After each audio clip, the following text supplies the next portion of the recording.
नमस्कार। आप देख रहे हैं पंजाब केसरी लाइव और आज हमारे खास मेहमान है Ajay Bharti ji, GL Raina, former MLC, BJP के बड़े कद्दावर नेता। भारती जी, आज महबूबा मुफ्ती का एक स्टेटमेंट आया जिसमें उन्होंने भाजपा पर वार किया है, कटाक्ष किया है। उनका कहना है कि भारतीय जनता पार्टी की नीतियां जो है जम्मू कश्मीर की जनता के वजूद खत्म करना चाहती हैं, एग्जिस्टेंस खत्म करना चाहती हैं। हंसी ही आती है ऐसे स्टेटमेंट्स पर। लेकिन विनोद जी, मैं आपके दर्शकों को पहले एक ध्यान दिलाना चाहता हूँ। 1988 की तरफ जाएंगे, जब जियाउल हक ने ऑपरेशन टोपैज लॉन्च किया था, हेडक्वार्टर आईएसआई के उनके वहां पर प्रेजेंट किया था। तो उसका एक अहम हिस्सा था, बहुत ही जो शुरू के फेज का। तो उन्होंने बताया था कि हमें दो चीजें करनी, कई चीजें थी उसमें, लेकिन दो चीजें जो आज के हमारे टॉपिक के रिलेवेंट हैं। एक ये कहा था उन्होंने कि हमारे पास कुछ ऐसे फेवर्ड पॉलिटिशियंस को हमने पालना है, उनको उनकी रक्षा करनी है, जो हमें सबवर्शन में हमारी मदद। दूसरा, फिर हमने जो यहाँ की राष्ट्रनिष्ठ जनता है, उनके मन में देश के खिलाफ एक भावना भड़कानी है, ये सरकार के खिलाफ भड़काना है। इस प्रकार का उसके हम है।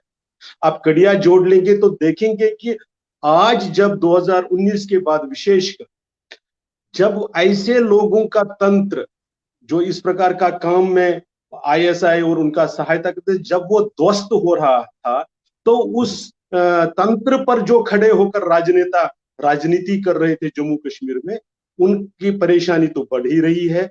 उनसे फिर कुछ भी निकल सकता है मुंह से उनके। तो इसलिए मुझे लगता है कि ये उसी प्रकार का एक स्टेटमेंट है जिसमें जब प्रो सेपरेटिस्ट, एंटी इंडिया, जब वो स्ट्रक्चर डिमोलिश हो रहा है, तो वो वजूद खत्म हो रहा है। जम्मू कश्मीर के लोग तो बल्कि खुश होकर पार्टिसिपेट कर रहे हैं। बल्कि अभी तो एक हमने देखा कि एक ऑनलाइन सर्वे एक टीवी चैनल ने किया है, जिसमें जम्मू कश्मीर के लोगों की पहली पसंद भारतीय जनता पार्टी है। जम्मू कश्मीर के हमारे यूटी के अध्यक्ष पहली पसंद है मुख्यमंत्री के नाते। तो जिनका वजूद खत्म हो रहा है, वो लोगों के वजूद के साथ उसको जोड़ रहे हैं, ऐसा मुझे लगता है। अजय जी, आपको क्या लगता है कि इनको लगता है कि अलगाववाद खत्म हो गया, ये वजूद खत्म हो रहा है? निश्चित रूप से, इसीलिए तो इनकी आप प्रैक्टिकली देख लीजिए ना, ये स्टेटमेंट कोई बैलेंस्ड तरीके से दिया गया स्टेटमेंट है नहीं, क्योंकि फैक्ट्स पर ये डिपेंड नहीं है उसको। अगर आप देखेंगे कि ये सच्चाई से कितना कोसों दूर है। ये जम्मू कश्मीर की आइडेंटिटी को अगर गन मानते थे, बंदूक मानते थे, टेररिज्म मानते थे, तो उसका वजूद तो खत्म होना ही चाहिए। लेकिन जम्मू कश्मीर की आइडेंटिटी अगर हम देखें, मुझे इसके संदर्भ में बहुत हमेशा याद आता है कश्मीर यूनिवर्सिटी का जो ऑफिशियल एंथम है, जो प्रोफेसर रहमान राही साहब ने कहा, हमारी पहचान तो पेन है, हमारी पहचान यहाँ की नॉलेज है, हमारी पहचान बंदूक नहीं रही है कभी। तो इसलिए अगर बंदूक वाली वजूद को खत्म करने से परेशान है लोग, तो होना चाहिए, उनको तो होने दीजिए ना, उसमें क्या फर्क पड़ता है। जम्मू कश्मीर के लोगों का वजूद अब नए सिरे से रीडिफाइन हो रहा है, ऐसे मुझे लगता है। अजय जी, उनका ये आरोप है कि तानाशाही चल रही है, डिक्टेटरशिप चल रही है, सोच पर भी भारतीय जनता पार्टी ने अंकुश लगा के रखा हुआ, सोचने तक नहीं देते हैं। उनका ये भी कहना है कि मतलब गरीब बाहर की जेलों में भेज दिया गया है, जहां तक उनके पेरेंट्स पहुंच ही नहीं पाते हैं। पहले तो यह कि वो पहली बार नहीं हो रहा है कि यहाँ से बाहर के जेलों में, जब आप मुख्यमंत्री थी या आपके वालिद साहब मुख्यमंत्री थे, या उससे पहले उसके बाद भी ये प्रोसेस तो कंटिन्यूस रहा है। देश में एक ही देश है, देश के किसी भी हिस्से में सुरक्षा के कारणों के कारण और कई कारणों से आगे पीछे हो सकता है, वो कोई नई बात भी नहीं है और उसमें कोई खास बात भी नहीं। लेकिन जहां तक सोच की बात है, कैसी सोच को ये किया जाता है, जैसे अभी आपने देश भर में देखा होगा कि वायर का किस्सा आया है, एक न्यूज पोर्टल है। तो अगर फेक न्यूज कोई बनाएगा, झूठी खबर चलाएगा किसी के ऊपर झूठ, तो ऐसी सोच को नहीं, तो अगर सोच पर पाबंदी होती तो इस प्रकार के स्टेटमेंट जरा पाकिस्तान में जाकर कोई राजनेता दिखाए नहीं, तो पता चलेगा। या और किसी भी ऐसे देश में, टर्की, बाकी के हम देशों के नाम लेने से तो कोई वो नहीं है, लेकिन कहीं पर भी जाकर देखे ना कि उस देश के खिलाफ बोलकर, तो इतनी आजादी तो है कि इतना बड़ा प्रोवोकेटिव बयान दे रही है, तो ये सोच पर पाबंदी कहाँ? जी।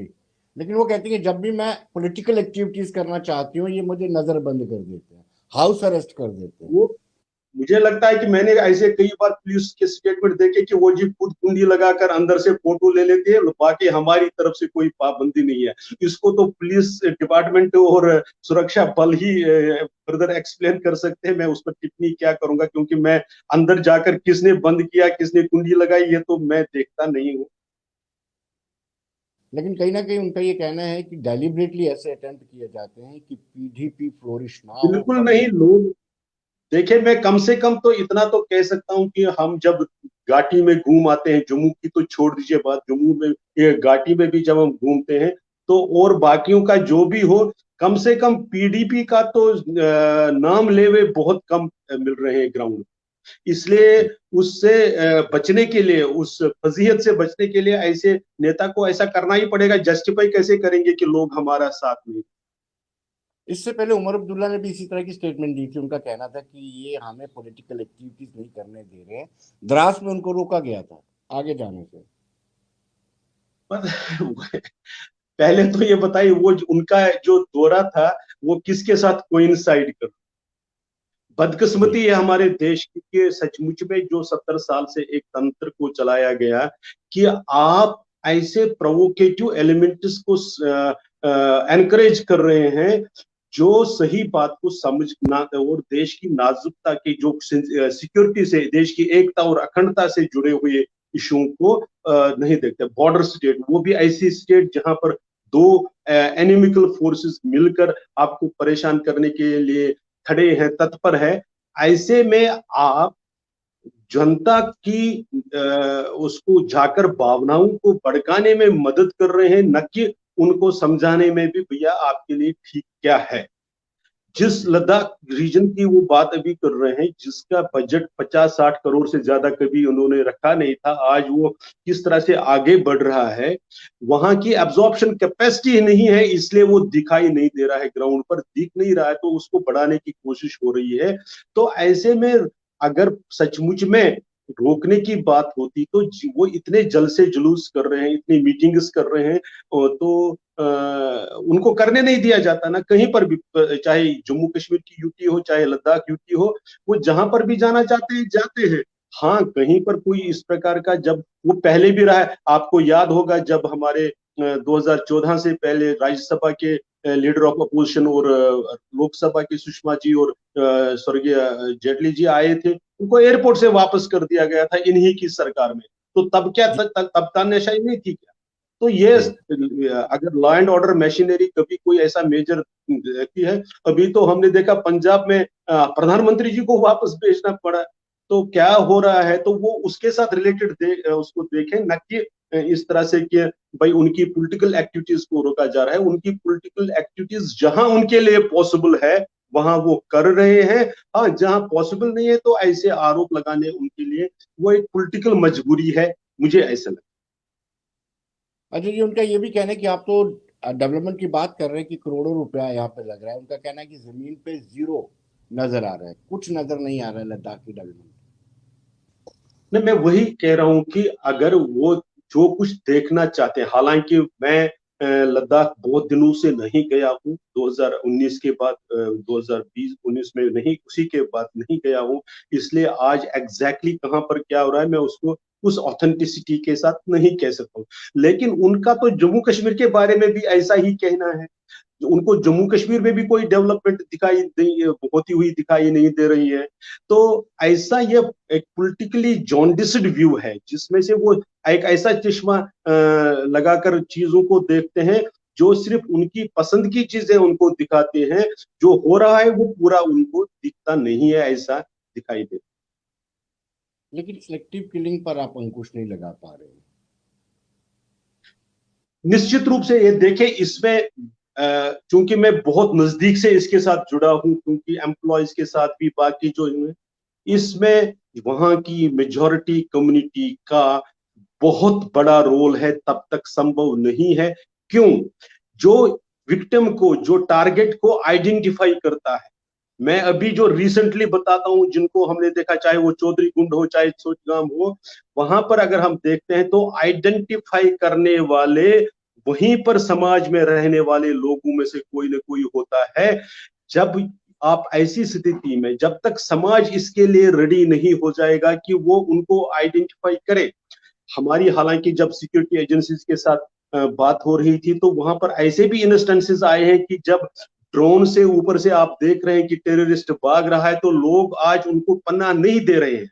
लेकिन जी अभी वो साहस को और करना होगा, जब तक ओवरग्राउंड वर्कर्स को आइडेंटिफाई करके उनकी संख्या उनको एलिमिनेट नहीं किया जाएगा। क्योंकि आप देखिए, अभी लेबरर्स के जो आपने देखा कि अनंतनाग में जो दयालगाम के पास जो इंसिडेंट हुआ, किसी ने उनको अपना बनकर बुलाया।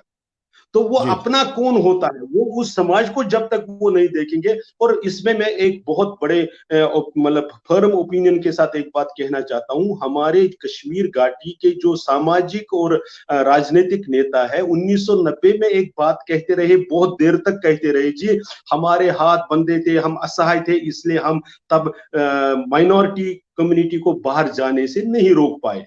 आज क्या जी दिक्कत थी? क्यों नहीं फारूक अब्दुल्ला साहब, उमर अब्दुल्ला साहब, महबूबा जी, चौधरी गुंड जाकर गई, उन इलाकों में जाकर गई, वहां के मेजोरिटी कम्युनिटी को बुलाया, भाई ये आपकी जिम्मेवारी है इनको यहाँ पर सेफ रखना, आपने इनको जाने कैसे दिया? आज तो कोई मजबूरी नहीं थी उनकी। तो जी उससे क्या होता है, एक तो इनका हौसला बढ़ता, और दूसरा जो वो ओवरग्राउंड वर्कर्स हैं उनके लिए भी एक परेशानी, एक मैसेज चला जाता है कि भाई अभी हमारे लिए यहाँ रहना संभव नहीं है। क्योंकि वो एब्सेंस है, ऐसा कर नहीं रहे हैं, ऐसा हो नहीं रहा है, इसलिए इस प्रकार की घटनाएं घट रही है। लेकिन हमें हमारे सुरक्षा बलों पर विश्वास है। उसमें एक ओपिनियन भी बन रहा है कि आज अगर आप देखेंगे जो टेररिस्ट एक्टिविटीज में इन्वॉल्व हुए, उसमें मेजॉरिटी फॉरेन टेररिस्ट की है। ऐसा वो रिकॉर्ड भी दिखा रहे हैं कि लगभग पहले जो 35-40% होते थे, अब वो 60-70% के बराबर होने लगे, क्योंकि लोकल यूथ उसमें से दूर होता जा रहा है। लेकिन फिर भी घटनाएं हो रही है, इसको रोकने के लिए भी सुरक्षा बल अपनी तरफ से पूरा प्रयत्न कर रहे हैं। लेकिन मैं अपील करूंगा, दरख्वास्त करूंगा मेजॉरिटी कम्युनिटी के सीनियर एलिमेंट से कि जब तक वो आगे नहीं आएगी, माइनॉरिटी कभी सेफ फील नहीं कर सकते और उनकी टारगेट किलिंग को रोका नहीं जा सकता। अजय जी, बहुत बहुत शुक्रिया आप हमारे साथ जुड़े। Thank you very much.